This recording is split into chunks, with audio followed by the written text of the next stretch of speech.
Welcome to Van Lathan's The Red Pill, where we give you the brutal reality of truth.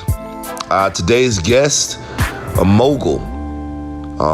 Actually, in the truest sense of the word, Scooter Braun. Scooter Braun has guided the careers of Justin Bieber, Ariana Grande, Kanye West, just to name a few. Some of the biggest names in the entertainment industry have this guy to thank for their rises.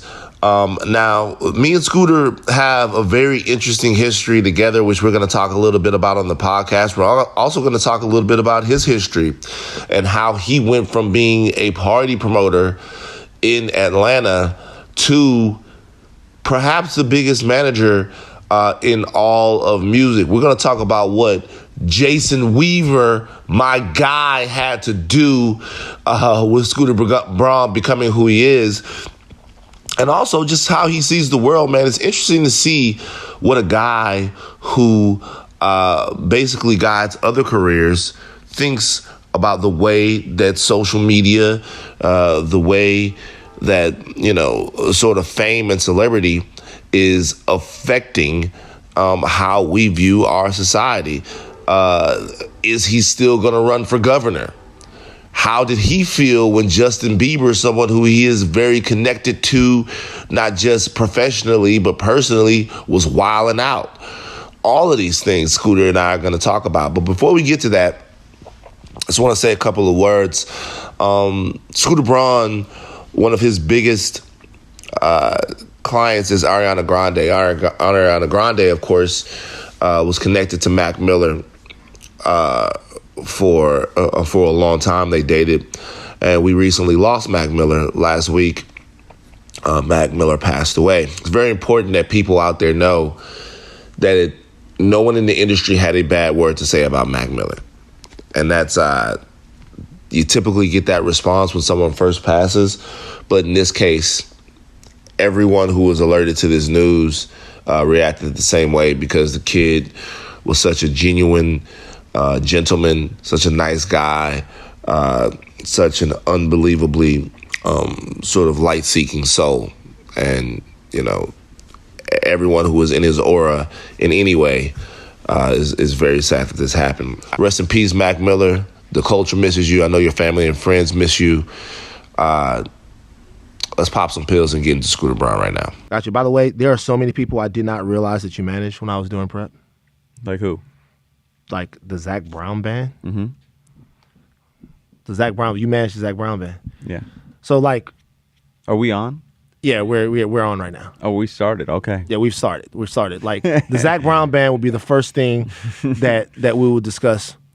Is there any difference in the way you manage, say, I don't know, a Bieber and a Zach Brown band? Like, is there? By the way, before we do this, white people clap for Scooter Braun. Yeah. Woo.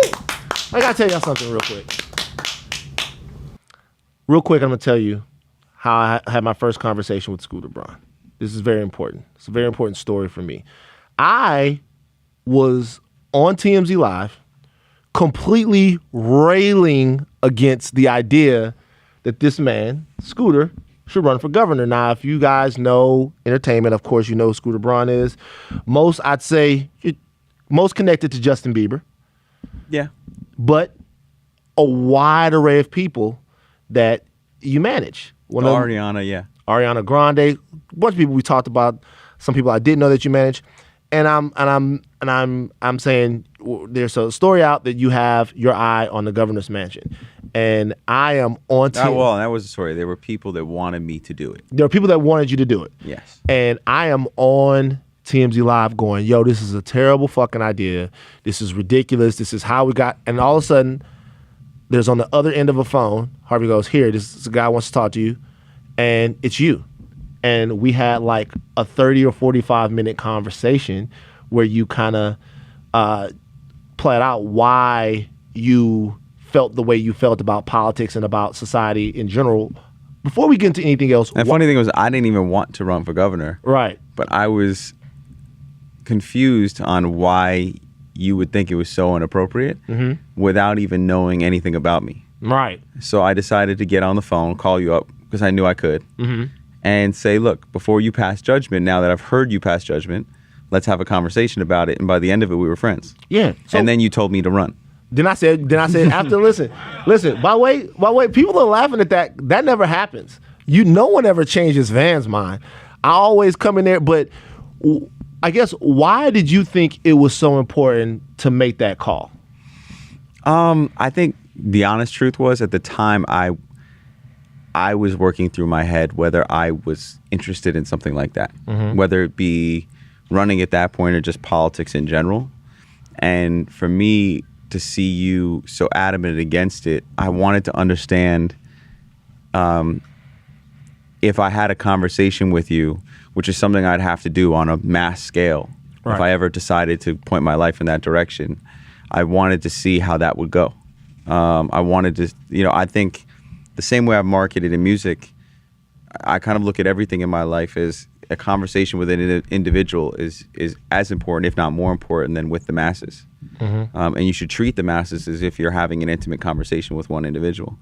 So the opportunity to have that conversation with you and address all the things that we addressed was an exercise for me to see, with you starting with that mindset, could I show you who I really am and would that make a difference? All right.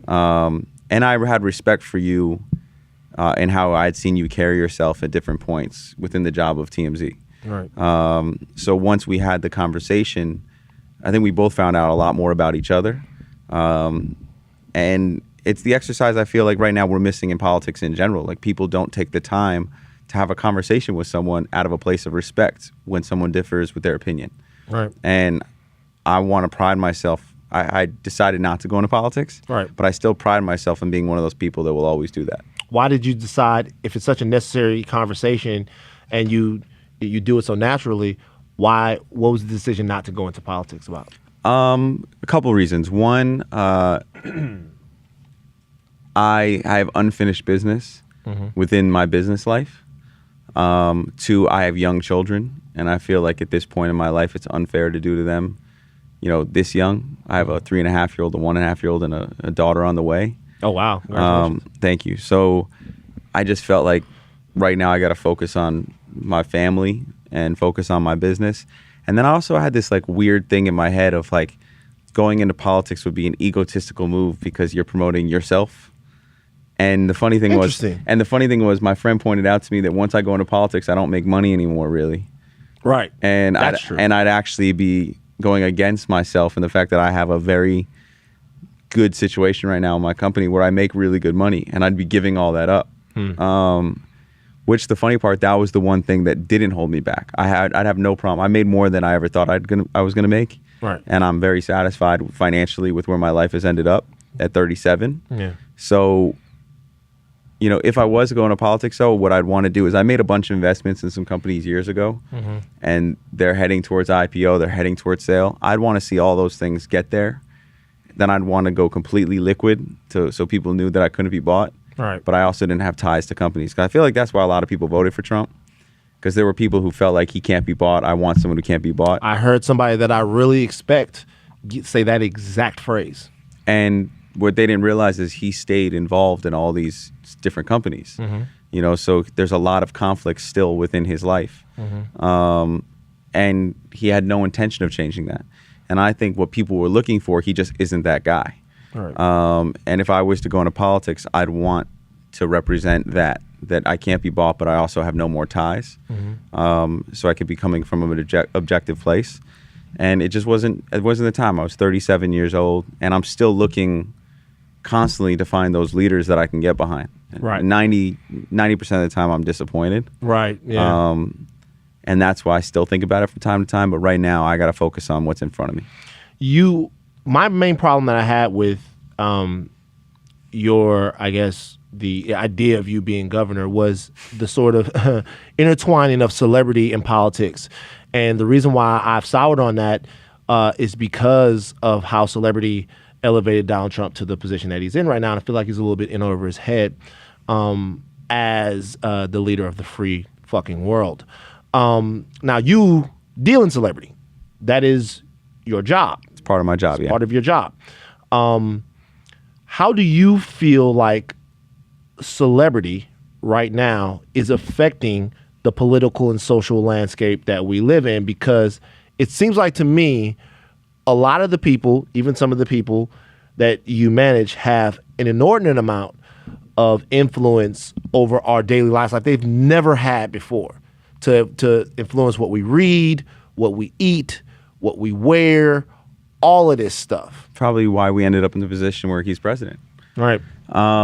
Look, the funniest thing for me is when we first had that conversation, what soured you to me when I wasn't even trying to run was actually Donald Trump. I was actually, when I got on the phone with you, I was fighting an uphill battle against someone who I firmly didn't believe I was anything like. And the main reason why I would even think about it was because of how disappointed I was in the result of him being the president, right. And his behavior. And it's not even the policy that upsets me the most. It's the fact that I can't leave my child in front of the TV and worry when the president of the United States is talking that I might not be able to walk away without having to have a moral conversation when I come back. And I feel like the president is supposed to be this, in some ways, a figurehead of what we think the best of us is. And I don't want to have to come back to a television and explain to my son he can't disrespect a woman or disrespect someone of Mexican descent or Muslim, of the Muslim religion. Like, that's unacceptable. All right. So that's frustrating. As far as celebrity goes, my firm belief on celebrity is very simple. If someone's going to educate themselves and use their platform for good, I think that's a beautiful thing. But if you're not going to educate yourself and you're going to listen to the first opinion that comes your way, I'd rather you say nothing. And because of social media, the loudspeaker is always on it. But before there were gatekeepers, you had to get on that TV show to speak. You had to get on that radio station. You had to have fucking done something. And now, even if you did something, you still needed to go through the gatekeepers to get to your fan base. Sure, yeah. And now you're a mood away. I'm angry, I might tweet. Right. I'm angry, I might Instagram. Right. And that's a very, very dangerous thing, which we're going to see how it develops throughout, unfortunately, my son's life, my daughter's life, and see where that takes off. But I also believe that through all that, all the mistakes that are going to come with that, when you break a bone, it heals stronger. With the Children's March, I got to see these high school kids from Parkland and Chicago and LA all come together, and they are so incredibly educated, and they're so incredibly passionate about policy and about changing the world in a way that my generation just flat out wasn't. And I think that we're going to see some incredible leaders come out of really our mistakes. Are you worried that when kids like that or anybody who becomes an activist, that when their platform and their reach starts to multiply, elevate, however you want to say it, that sometimes celebrity and having a bunch of people around you creeps into that? Unfortunately, I've seen it happen with way too many human beings where celebrity. Happens all the time. It happens all the time. But I also believe celebrity, fame, and fortune, we have this misconception that it changes you. I don't think it does. I think it elevates your true character. Scooter, that's a hell of a thing to say, considering some of the people that you know and that you've worked with. 100%. It brings out the best of your character and the worst of your character. It elevates it. It's how strong is your foundation before that celebrity? Are you able to handle it? I told my mother before this happened to me, I was promoting parties, and I said, Mom, I'm never going to be the douchebag. I held the rope for them. And I've stuck to that, but they gave me a really strong foundation, so I was able to handle what came. And I'm like an E-League celebrity. I'm a celebrity by association. You're pretty fucking famous now, though. But through association, to my work led to that because of the people I work with. And I honestly believe that when I say the best and the worst in your true character, if your character was going to go through those flaws as an adolescent, those flaws are going to be highlighted on a whole different level. Word. And then if you get through them, like Justin has, and come out the other side as a really strong, confident young man, that's what would have happened probably, but it's elevated now by celebrity. And also we can all see it. And also something that people don't understand is when I wanted to fuck up when I was 14 or 15, I had to fuck up like in my neighborhood. Like I couldn't fuck up like in South America. You know what I mean? I couldn't fuck. I had to fuck up with my dad's truck, not with like a Lamborghini. And by the way, when you and I fucked up, we don't even remember until like a friend or our pops like points it out to us. Somebody has to tell me years later to remind you. It's not like Right. not documented for the whole world. Right. Do you feel like during the time that he was going through what he was going through that people were unfair to him? No, I don't. And he might feel a certain way. I mean, I don't, because my pops used to say to me when I was younger, he used to hold me to really high standards and used to drive me crazy because he treated me differently than the other kids in our neighborhood. Like they were allowed to go around, fuck up, and we weren't allowed to do any of that. Right. And he always said, I think you're extraordinary, so I hold you to extraordinary standards. Word. And I think Justin is an extraordinary young man who's been given an extraordinary life. And because of that, he cannot complain that he's held to extraordinary standards. And he used to complain, he used to fight it, and that's kind of what got him into a dark place.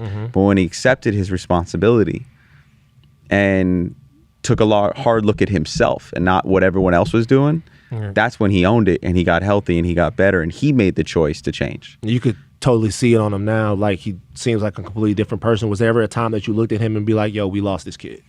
There was a time where I would go to sleep almost every night when he had the money to fly away from me. And I was worried every night that I was going to lose him. And that was the time where I was telling him he's not allowed to work. And he used to yell and scream at me, and like he wanted to put music out, he wanted to tour, but I thought if he did that, he would die. Right. So I just refused. Like we weren't making any money. It wasn't like I was trying to take advantage. Like I didn't want him to work because I wanted him to get healthy.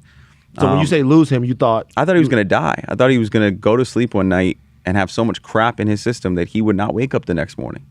And I was trying to monitor him from a distance. I would fly after him at times, like all kinds of different stuff.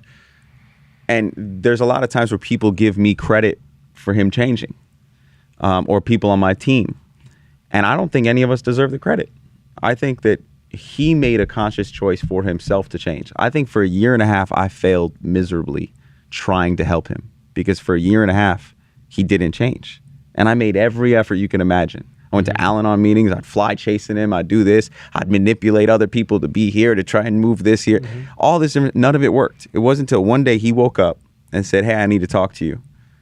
I don't want to be this person anymore. And he made the decision to change and actually put that into action.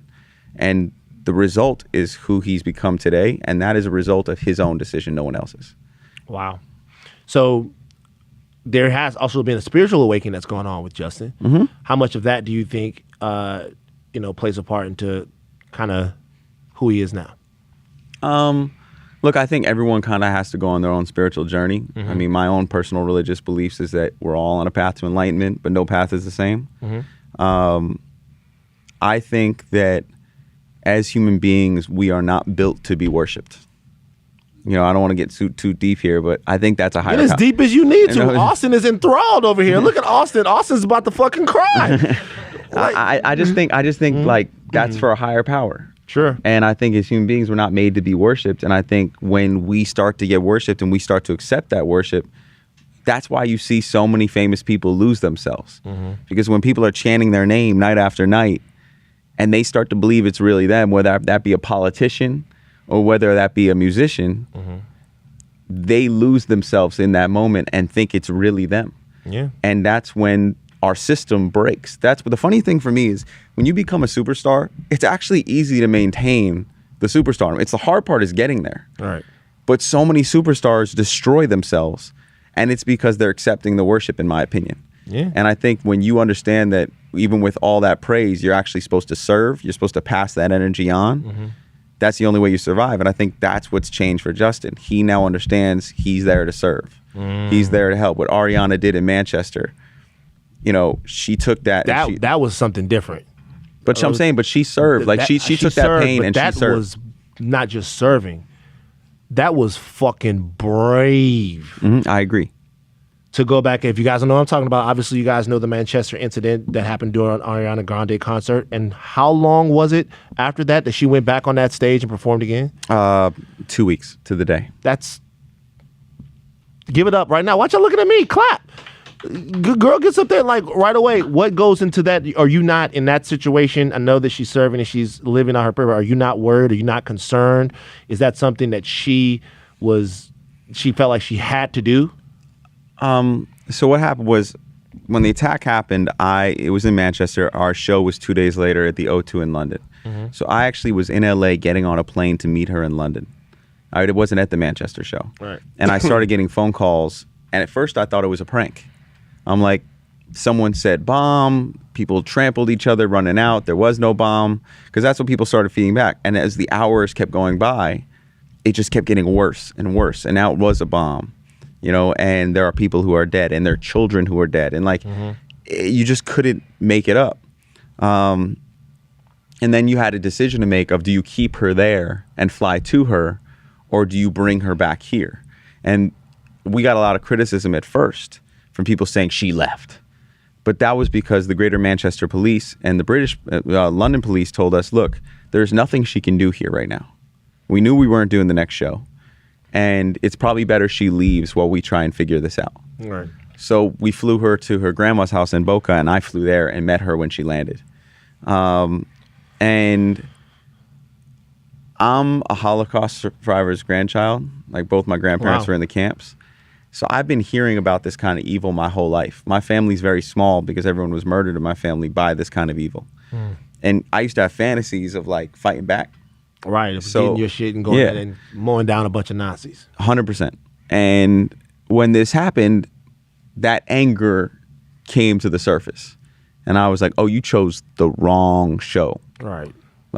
We're going to show you. And the ask I put on her was unfair.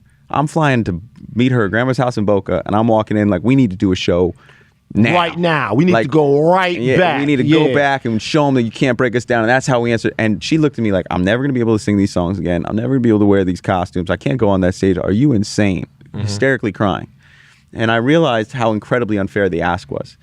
So I stopped and I worked it out with her insurance company. They were going to pay her full premium the entire tour. She's allowed to cancel. They're a British company. Right. They're like, what she just went through, no one's ever gone through before. 100%. We're giving the fans, she's done. We're going to pay her. And actually, if you understand how touring works, that means she would have made more money than actually doing the tour.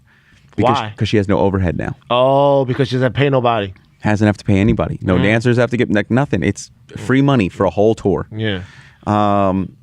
And 2 days I spent there. Flew back home, and when I landed, I had 14 texts from Ariana saying, please call me. I've been thinking about this. Please call me. Please call me. And I called her up, and she goes, I've been thinking about it.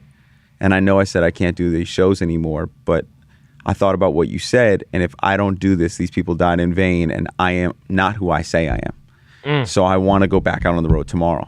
And I said, well, before you do that, I looked at everything. And the last 2 days, we've talked to the doctors, the specialists, you have PTSD, your fans have PTSD, your dancers have PTSD. We need to spend the next 2 weeks really, really taking our time and making sure that you're strong enough. Because right now you're fueled up, but when you hit that stage, if you're not prepared, you might break down. So I looked at it and I said, the next show in 2 weeks, let's cancel the next 2 weeks. But there's a show in 2 weeks in Paris. Right. And that's where the last terrorist attack was with Eagles death metal. So let's start there. But I have one more idea. I think before we do that, we should do a show in Manchester and go back there. And she, without even blinking an eye, goes, I'm in. Wow. And our rule was that we would put together the whole show and she wouldn't even know who's involved until the night before, because she was just going to work with the therapist to make sure that her mindset was strong enough to handle what was coming. And I remember even hours before, she was struggling. And right before she walked on stage, she just was like, okay. Turned it on. And she walked out there with the bravery and the courage that she's one of my heroes forever because of that night. Yeah, she killed it, man. She killed it. I wanna. But also the city of Manchester. I mean, just so you know, this is a wild story. The London attack was the night before our show. So we're preparing for 2 weeks for this, and all of a sudden there's another terrorist attack in London while we're preparing Manchester, and we're rehearsing in London on the London Bridge. So right before the second show. Right before the show we did to come back 2 weeks later, the night before. There's another terrorist attack. In London. And the next day, they asked me to write this whole thing about why we're doing the show, why it will continue. Yeah. And I put out this statement.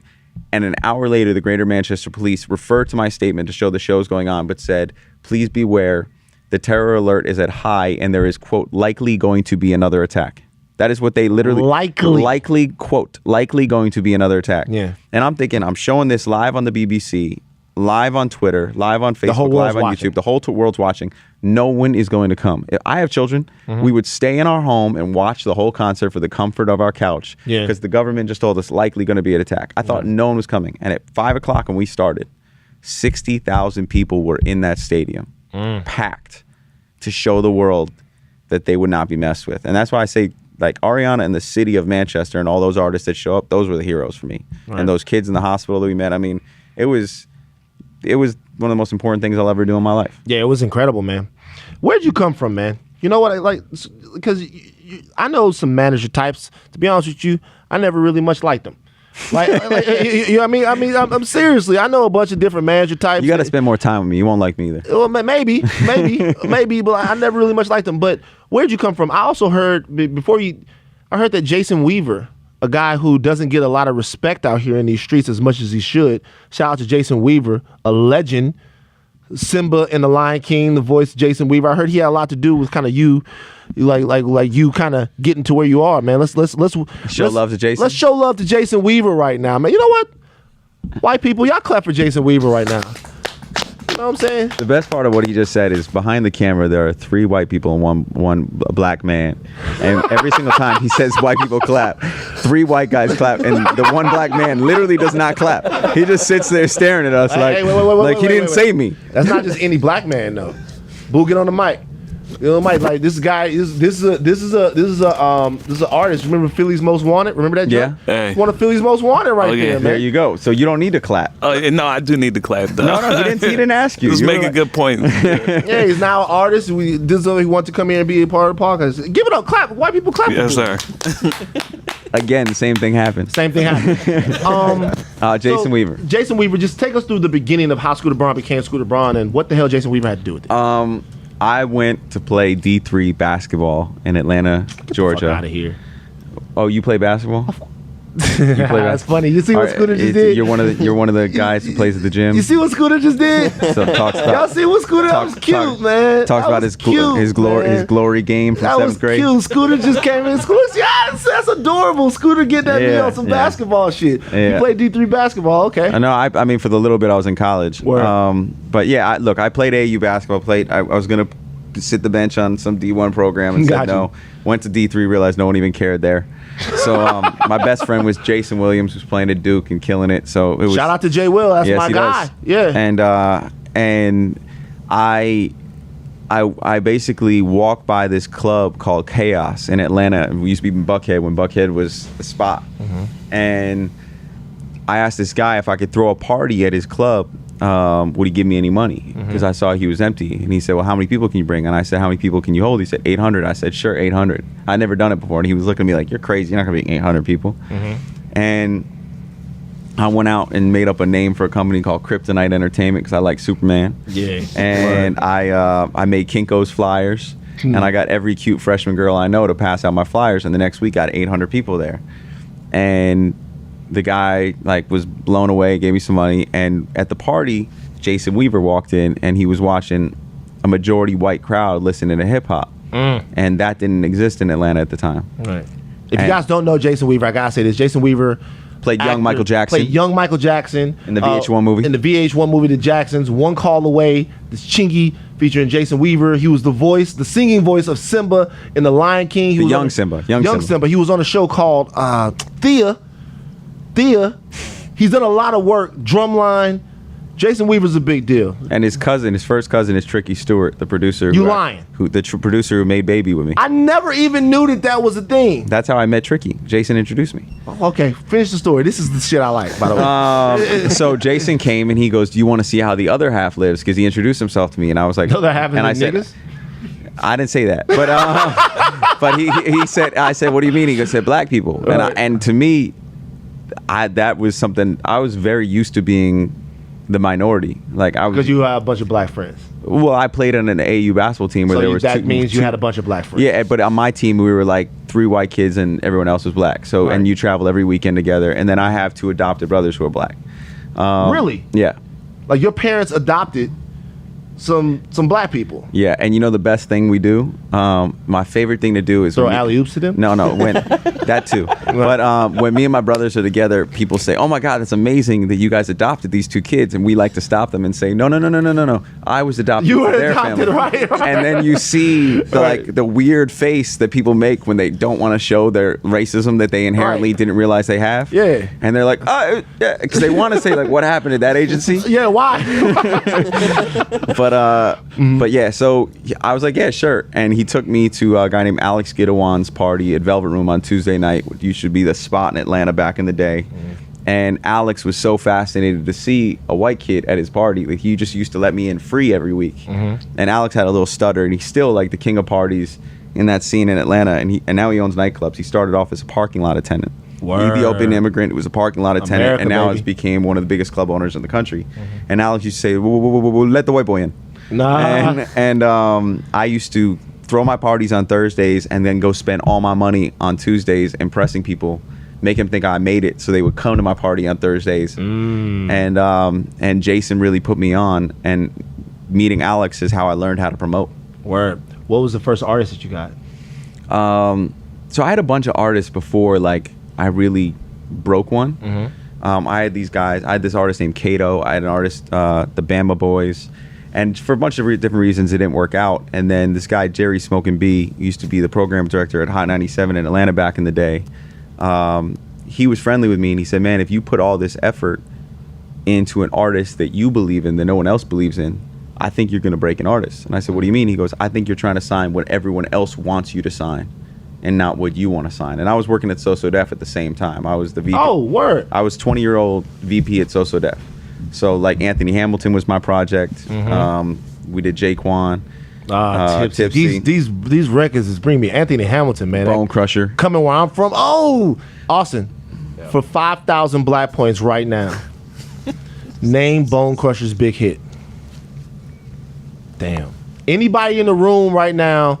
This is, I'm telling you why I'm working with over here. Name the big hit by Bone Crusher, man. It was record was everywhere. I have a question for you. When you turn off the lights and it's dark, are you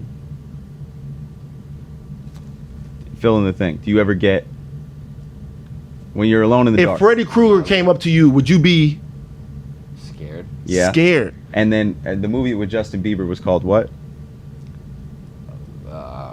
Fuck. Never say never. Yeah. Okay, take the first word of that. Never scared. There you go. Oh, it's never scared. Man, y'all don't know that fucking Bone Crusher, man. I got a bunch of nerds in this bitch. That's crazy. That's embarrassing, by the way, for the people that's gonna watch the podcast, listen to this. Y'all never heard Bone Crusher? That's an embarrassing. Who am I? You never say? They heard it. I told these motherfuckers. I can't do it. We're gonna pause for a second, pay some bills. People always ask me for advice. I watch a lot of college football. I know how the ball is gonna bounce. That's my thing. Usually, when they ask me for advice, it's what team to bet on this week. The truth is, though, I don't always know who's gonna win.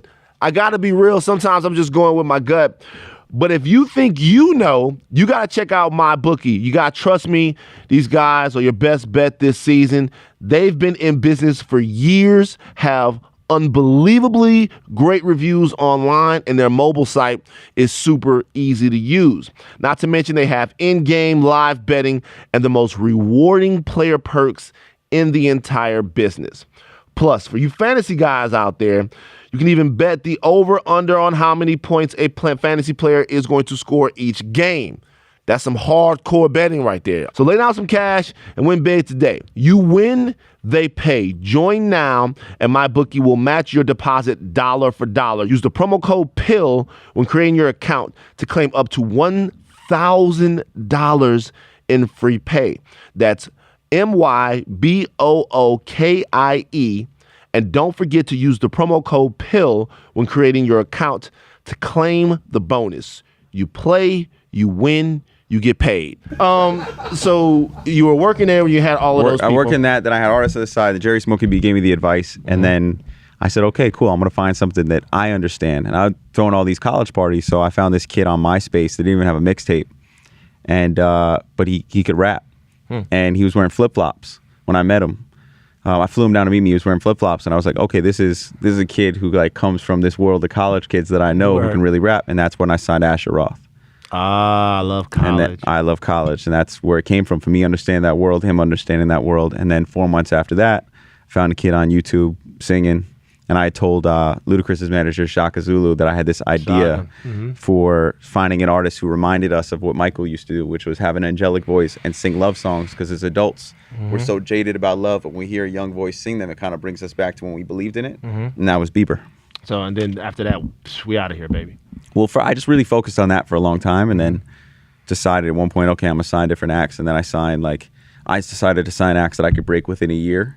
So signed Carly Rae Jepsen, and we did Call Me Maybe, and all her albums since, and I did the Wanted, Glad You Came. I did Gangnam Style with Psy, and then signed an artist I saw in a coffee shop who I think is an incredible voice, Tori Kelly. Yep. And Fantastic voice. Yep, and then ended up signing Ariana and just a lot of different artists over the years, and expanding into film and TV, and just kind of every day waking up and saying, okay, what do I want to try now? And got lucky, invested in some tech companies, and Making that money. Life's been good. That's good. So, first of all, before we move on, what happened to Asher Roth?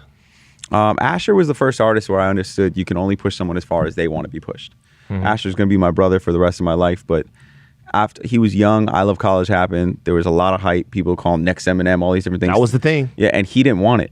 He was like, I just want to rap and go to my colleges and do this whole thing, and I don't want to be famous. I don't want to be bothered in the street. And Justin started to explode at the same time, and he started seeing what's happened to him, what's happened to Justin. He's like, I don't want this.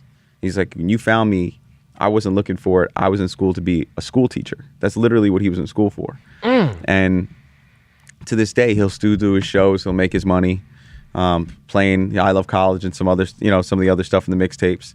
But for the most part, he likes helping people. So he's, I'm sure he's going to continue educating. He's helping. He moved back to Philly. But one day he called me up and he's like, listen, man, I don't want this the way you wanted it for me, the same way. I'm grateful. I've been able to travel the world and see things and do things, but I don't want the same thing. So I don't need you to manage me anymore, because I know for the rest of my life, if I call you and I need anything, you're going to do it anyway, so I pay you. Right. Got you. That makes a lot of sense. And is that the first artist you ever worked with that didn't want to be famous, that didn't want any of those things? Because isn't that the fucking point? Yeah. I mean, it was my first artist. I mean, he wanted to make music. He just didn't want, and I respected that. And I've met artists like that since, and I've chosen what I want to work with and what I don't. So you said something earlier about what happens when people start to become worshipped, and I thought of a lyric popped in my head when you were saying that from a really, really talented guy, and the lyric is, it's hard to be humble when you stunting on a Jumbotron. That lyric is from a guy named Kanye West. A guy who you're already smiling. A guy who there is sort of a connection, because I met you before that happened. Okay? If you guys did just listening to the Red Pill podcast, one day Kanye West came into the TMZ newsroom, and him and I had what's been known as an exchange. Really? I didn't know about that. I didn't hear about that. But First time for everything. It's funny. I met you we had talked some months before that. When you saw that or got word that happened, first thing that went through your mind was what? You were working with Kanye at that point. No, I wasn't. You weren't working with Kanye. That was actually the funniest thing. Kanye and I had been working together for about over 2 years. And 2 weeks before that happened, he had put up a tweet saying that I cannot be managed. I don't have a manager. And then he explained that he had offered me and his lawyer that we had to leave our businesses and be full time with him. And we had both declined. So he had said we can no longer work with him. So when that happened, I was not working with Kanye. And I ended up finding out about it after the fact, and then speaking with him after the fact, because as he's explained since, he was in a state, he has, he's talked about being bipolar. Sure. And he was in a state, and he said certain things, and he's explained since. But obviously when I'm watching that, I'm like, God, if I was around, like, would that have happened? Do you think it would have happened had you been working with him? I don't know. I don't know, and I don't want to say. All I know is that when people ask me about him, I get as frustrated as anybody. He gets frustrated with me. Like, that's part of having a relationship with someone. But who would I be if I gave up on him because everyone else did? If I felt like he really believed certain things, or if he was a malicious person, I would not be involved with him. I believe he comes from a good place. I feel like his heart is good. I feel like he actually wants the best for everybody. But he doesn't always express that the way you and I would. Right. And I feel like if I'm his friend, I'm going to try and be there for him and help him as best I can. Now, does that mean I agree with everything he does? Hell no. Right. But I have a lot of friends that I don't agree with everything they do. And I don't have friends who I feel like come from a malicious place. I cut them off. And I think you and Kanye have had your own exchanges since. And, I was about to tell you. Yeah, I was about to mention. Yeah, I sent Kanye, and haven't really discussed this, but I sent Kanye an email last week or a couple of weeks ago, and what's funny is after I saw the apology that he made on the Chicago radio station, I'd had his email for a long time because I hit you months ago. And what I didn't like was the narrative that I, in some kind of way, came up or took a stepping stone in my career off making another black man look bad, because that's not the intent. The intent wasn't to son you came from a place of caring. Right. And so I hit you up a while ago, and I asked you, do you think it would be okay for me to send him an email and just explain to him what happened and stuff like that? And we talked about it, but I thought it was best not to do it then, but I did do it. And it's funny what you just said.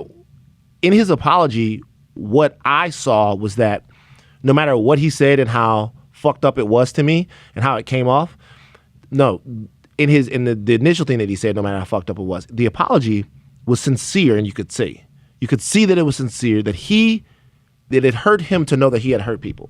And so if it hurts you to know that you've hurt people, that at least tells me that you're a good person. At least. And I wrote this to him. This at least tells me you're a good person. So if we're starting from there, that you're a good dude, how do you deal with good people that you disagree with? How do you deal with good people that you don't understand? And I wrote a long email explaining to him, not capitulating at all. And then he wrote one almost right back. And in he told me where he thought that I was wrong, where he thought that I had done things that weren't, that didn't have his best interest at heart and stuff like that. But at the end of the day, he's doing a lot of things that are benefiting people in Chicago, that are benefiting people all over the place. And we were able to come to some sort of understanding. I still don't really have an explanation for what happened in the newsroom. I don't think anyone does. You know what I mean? I think you have to realize like how he acted on like a Kimmel versus how he acted in here are two different things, because that's the state of what he's dealing with a bipolar disorder. And that's something he has to deal with every single day. And I think what he did on Kimmel by explaining that and talking about that probably helped a lot of people out there who are dealing with it also, who don't know how to express themselves. But I'm just not interested in, it's the same thing. I can't tell you when Justin went through his time, how many people in powerful positions who are involved with his business said, you have enough of other artists and everything else. It's been a great run with that kid, but let it go. Just get rid of Justin. Just get rid of him.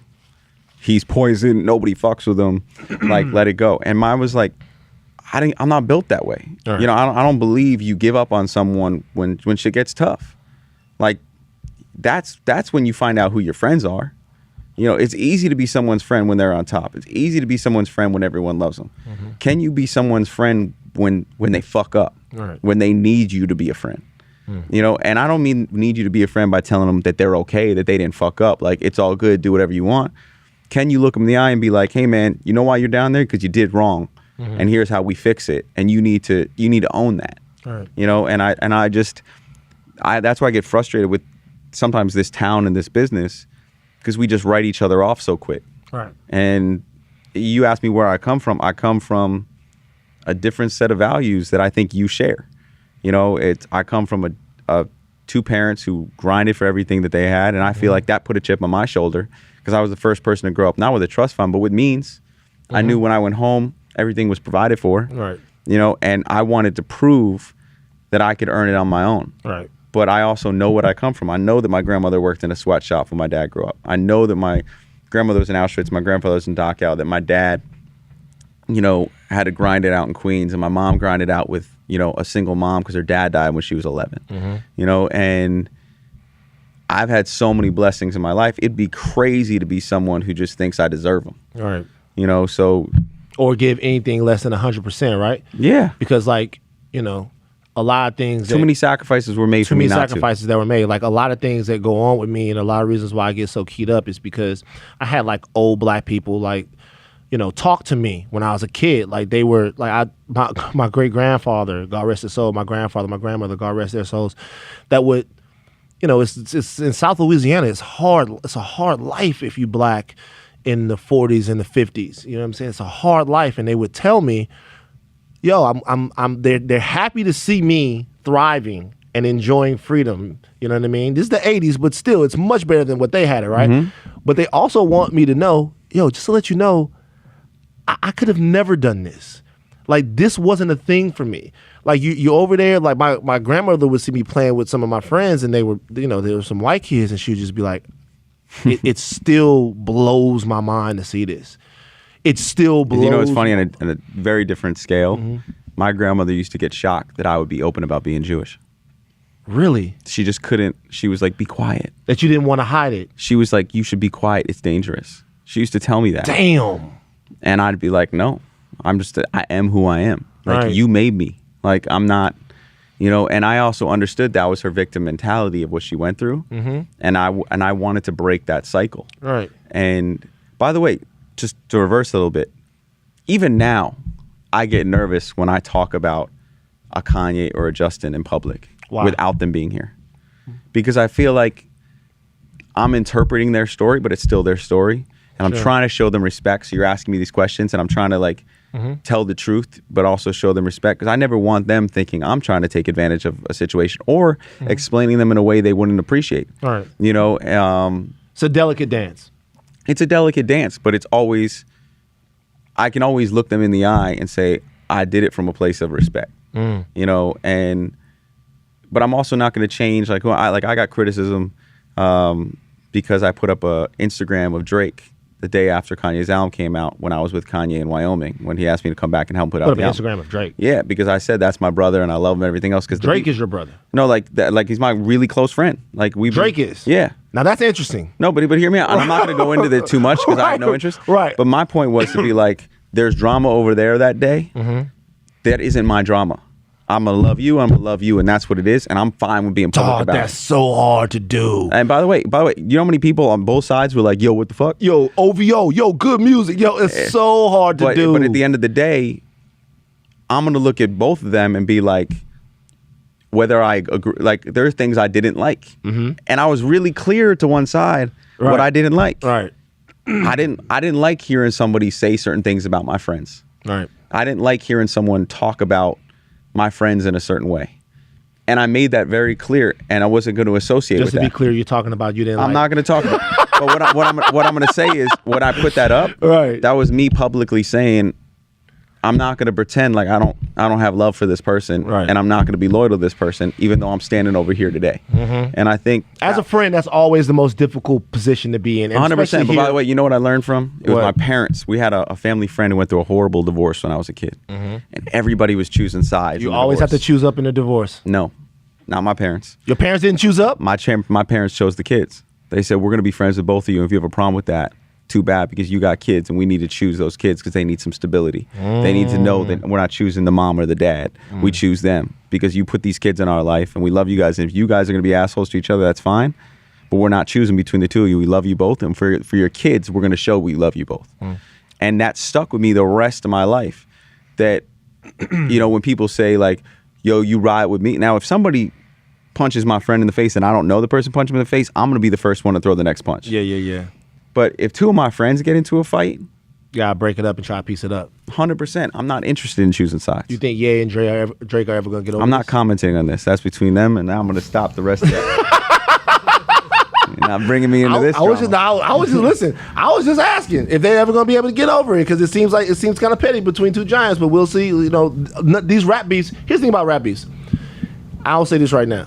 In the contemporary statuses, if Nas and Jay could get over what they were going through, then anybody can. And the reason why I say this, except for 50 and Ja, take it to the bank, to the death, never be friends.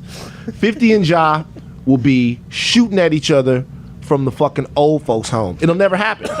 Like that's the only one. When I saw Jay-Z and Nas on the stage together, I was like, damn, these niggas spent 2 or 3 years going at each other on every record. Yo, you think 50 and Jai ever pieced this up? Me? Yeah. No. Hell no. No. It's See, that was deeper it. than rap. It never happened. Even J-Lo can't even bring them together. Not even J-Lo can't even bring them together. J-Lo. So you played basketball and you grew up with Jay Williams, who to me would have been at least a borderline NBA Hall of Famer, if not for the injury. He was a beast. You played basketball against him before, I'm sure. Yep. You ever bust his ass? Yes. Yeah. This was the question I wanted to ask the entire fucking podcast. Yeah. Like this was so Yeah. so you've bust Jay Williams' ass Yes, before. and he will admit it. Will he now? Yeah. So explain to Like I could FaceTime him right now and tell the story with him listening, and he will not deny it. I want you to tell the story right now, and we're gonna let him learn about it later. The very first time Jay and I played against each other, I busted his ass the first play. And that is the only time since I've ever busted his ass. Describe the move. I was late. So my coach subbed me in. It was a team camp. It By the wasn't way, even you know how you know this story is true? Because the one time that you bust the NCAA Player of the Year, 2-time Player of the Year, you'll never fucking forget it. You should see the gleam hold on. in Scooter's eyes 100%. right now. And I want to be clear on something. If it wasn't for me and Jay's friendship and me reminding him of this every single time we meet someone new, he would never have remembered this happening. Right. Because this was not a pivotal moment in his career. Right. But it was the highlight of mine. I was late to a team camp at Fordham University. And that day we were playing against Jay. And Jay was the #1 ranked player in the country. And I got there late, so my coach put me in. And you're late, you're not warmed up, and you come into the game. And I was kind of just dribbling up the ball, but I was dribbling it high because I was kind of just stretching my arms, kind of going. And I see Jay's face, and he thinks in that moment that I dribble the ball like that. Right. He's like, "Oh, I'm gonna rip pick this him. dude. I'm gonna pick him. Yeah, I It's a got wrap." him. Cookies. So I was always a 3-point shooter. So I came down the court. Sure you were, Scooter. God, you talk a lot for someone who's gonna get Jayed up later. Sure you were, Scooter. And I hit Jay with an in and out cross into a back step cross. Oh! So if anyone understands basketball, Bang, in and out, bang, back step. bang. So he bit on the first move, and then instead of crossing over and trying to go the hole where I knew he was fast enough to catch me, I pulled the ball back. So I created distance between me and Jay, and he bit so hard, he was on the other side, and everybody goes, "Oh!" And I winked at him. No, you lying. No, he'll tell the truth. He'll tell the putting truth. sauce on it. No, I'm not. I was always a cocky kid. Scooter putting sauce on it, I man. did. And I winked at him, and I shot a 3, and it went straight through. Wow. And the place went crazy. And Jay started dribbling up the floor, and he said something like, "You're fucked," or "You're like bad mistake," like this. And in my entire basketball short-lived career, I have never asked my coach to take me out of a game. Because he whooped your ass after that. And he busted. that was the only game that I said either let's go to a zone or take me out. and my coach was like, "We're here for a team camp. Like we're playing a man to He's man. like, we're not going to a fucking He goes, 2-3, dog. This isn't about winning. This is about learning. You know, and in basketball, so my dad was a coach. So in basketball, one of the things they teach you on defense is if somebody drives baseline, you beat them to the baseline, and to make sure they don't get past you, you put your foot on that baseline. Sure. Like that's fundamental defense. What they don't teach you is some people are athletic enough to spin move off of you and dunk the ball 2 hands. Yes, that happens. So that happened to They're me with called Jay. black guys. That just isn't true. But Jay did that to me. And also the thing about Jay, he was built like a linebacker in high He was school. fucking strong. He was built like a linebacker. Yeah. And he would just even if you beat him to the position, he would just run Bully right you, through you. yeah. And I swear, he put it on me so bad after that play that I think I'm 37 years old and I still think I'm emotionally scarred. I don't think I ever made an effort on defense ever again after that. Right, 'cause For it was the like, idea right. of why put myself in that position ever again. Now, we come to the end. I do want to get into a couple more things with you, though, because there's one specific thing that I wanted to talk to you about on this podcast. The reason why I actually got you on here was to have a little bit of discussion about men's place in repairing society for women. And we've talked about this extensively on the Red Pill, and you had some really sort of eloquent words on that, and I saw that, and I wanted to kind of get your opinions on that and just talk it out a little bit because you're from the entertainment industry. Before I do that, I have to bring this up. Do you have any problem with the pastor's behavior at the Aretha Franklin funeral with Ariana Grande? Did you see anything wrong with that? Because I wasn't there. Mm-hmm. I think that if the pastor apologized, it means that he felt like there was something wrong with his behavior. Right. And if he apologized and Ariana accepts his apology, then I think, I accept the apology. Mm-hmm. From what I saw, whether it was on purpose or not, I'll never know. But I know that immediately he stepped up and apologized. And, that I support her. And I also don't think he needed to, give her a hug, put your hand on her back. Like, right. It does. You don't need to. I just don't think he needed to be grabbing her at all. Period. Yeah. Whether he touched, whether he touched a part of her body or not, it doesn't matter. He didn't even be grabbing her. Right. She didn't say, "Hey, come grab me." So, but I appreciated the apology, and that's my thought on it. So, how do we be as men?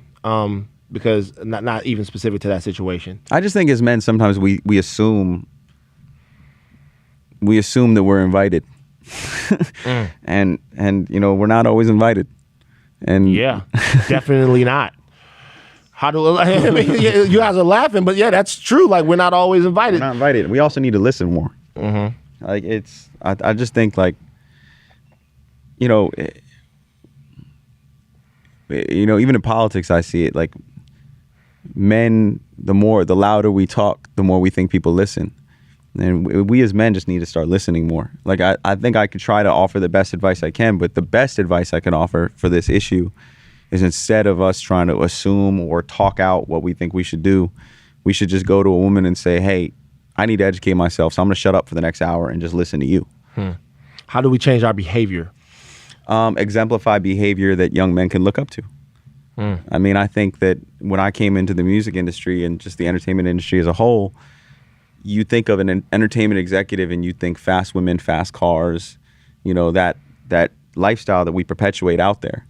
And I started to meet people and realize they're amazing husbands and fathers. Wow, don't see that as much though. But they didn't put it out publicly. Yeah.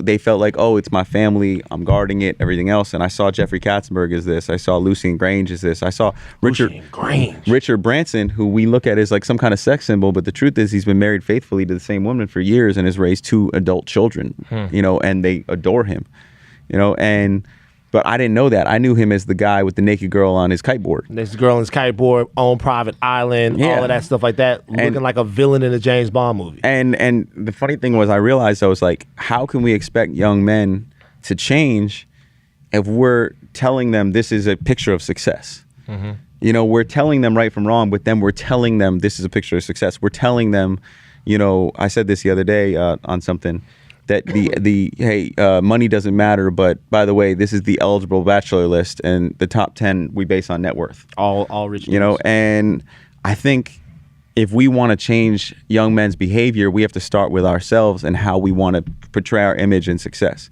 Mm-hmm. So that's when I had a talk with my wife, and I said, I want to put you and the kids as a part of the image I put out on social media.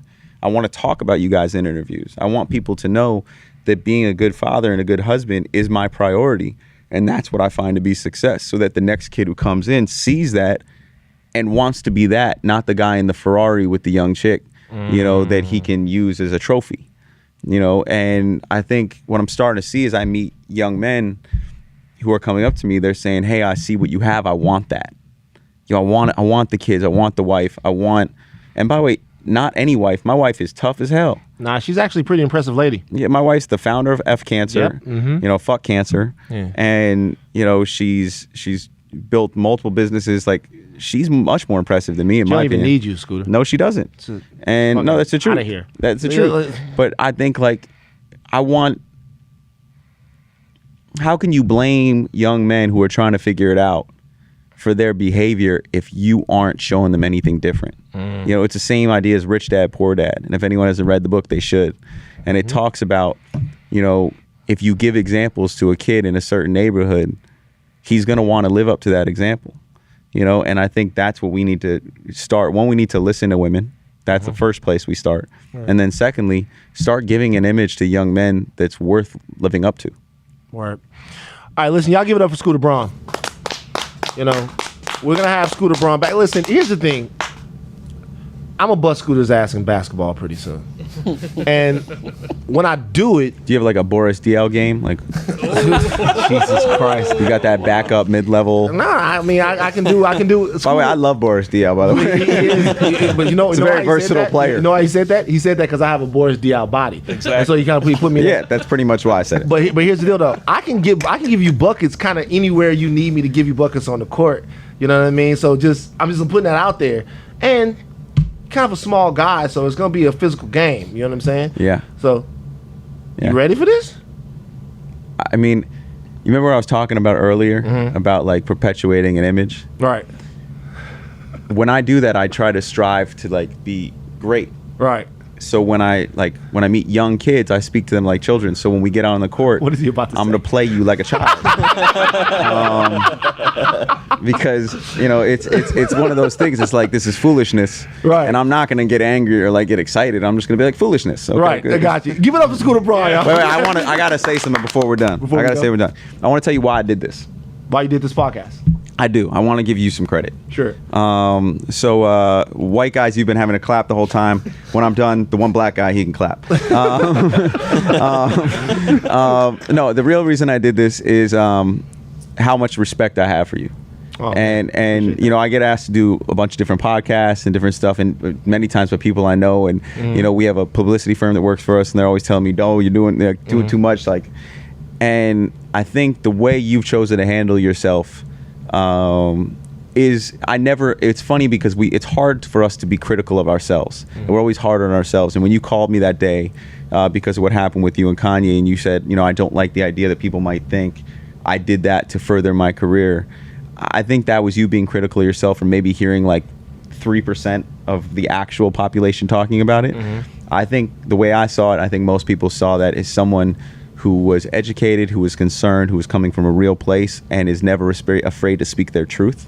And I think that in our business, to be someone who's never afraid to speak their truth is not always easy, because it puts our job on the line, it puts our livelihood on the line. And I've found you to be, in every instance, in every conversation we've had, in every opportunity you've had to just sit back and say nothing, you've always spoken your truth. And I really, really admire that. And I think that although you have probably no game on the court, I do think that this is just the beginning for you on where you're headed in your career and your opportunity to make a change and live up to what your grandparents told you, the opportunities that you have. Because I just think you're a special guy, and that's why I wanted to do it. Oh man, I appreciate that. Now, so you can clap.